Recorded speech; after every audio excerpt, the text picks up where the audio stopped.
Hey guys, welcome to the video today. Before we begin, make sure that you're wearing the proper safety equipment and take all safety precautions, and make sure that you get the correct size air filter for your AC and furnace system.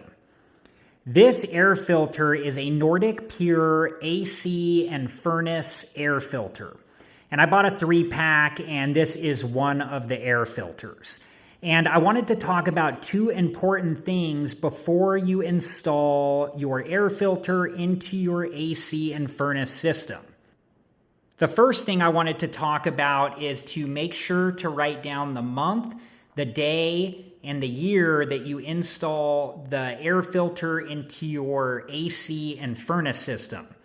That way, in the future, when you look, you'll know when the air filter was installed in your AC and furnace system and how long the air filter has been installed in your AC and furnace system.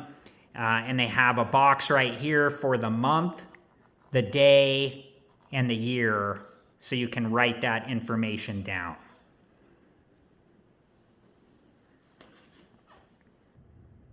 Okay, and the second thing that I want to talk about is you want to make sure that you install your air filter the correct direction into your AC and furnace system.